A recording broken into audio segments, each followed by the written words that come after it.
We start with chicken thighs.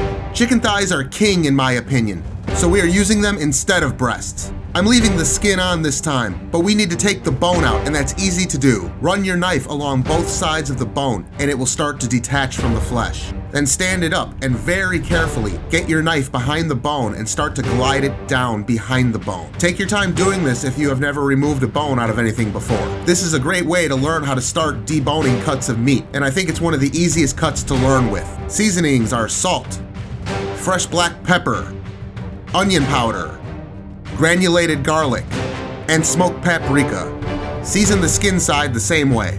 Back to the chicken in just a minute because first we have to consider our bacon. This here is a smoked pork jowl. It's the cheek of a pig. I'm using this to be different, but just use bacon if you don't like the sound of this. This is a whole slab, so I slice it up. Not too thick either for this. It has a cap of skin on it. I'm removing it from the slices because it will get very tough when cooking it in a pan as we are about to do. Get a pan and have the heat on low. When you add your jowl to the pan, if it's too hot at first, they will curl up on you immediately, and there's no way to fix that once it happens. We want to slowly render some of the fat off of it. I'm not going to cook these until crisp because they can tend to get too chewy and tough. It has a different consistency than bacon does. Again, just use bacon if you are a normal person and don't have issues like I do. I flip them every once in a while, trying to cook them evenly but not too fast. I want a bit of color on them, but I'm going for tender instead of crisp. Jowl is wonderful if you've never had it before, and I do recommend taking a risk sometime and trying it, although I do have to admit it can be gristly sometimes. Once they are removed from the pan, use the same fat that just rendered off of the jowl and add your chicken thighs skin side down.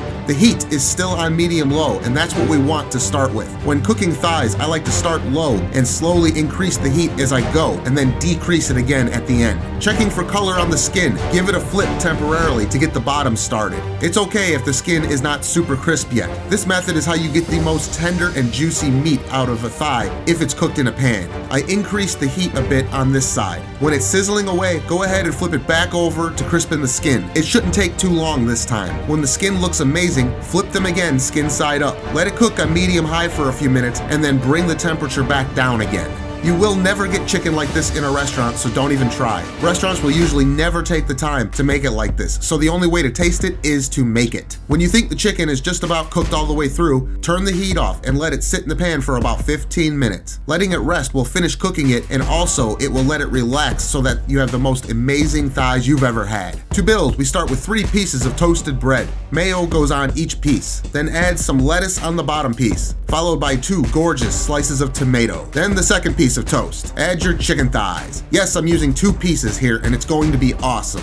Then goes the pork jowl. Hell yeah, man. I like some Swiss cheese on mine. I like it melted too. You could just put the layered up chicken and jowl on a pan with some cheese on top and throw it under a broiler, but this is faster. The lid goes on. Just look at that. Now most people will cut a club sandwich into quarters. However, I seem to be having an issue here with my toothpicks being not up to the task. Yeah, you can tell I planned way ahead for this one.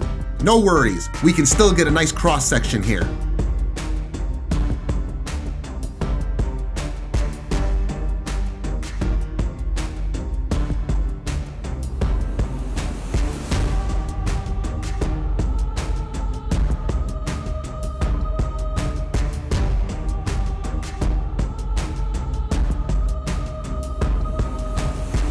This is absolutely amazingly delicious, and I strongly recommend giving it a try sometime. Make sure you are subscribed with the notifications on, and check out some of my other cooking videos for some great ideas and recipes. Thanks so much for watching, and I'll see you all on the next video.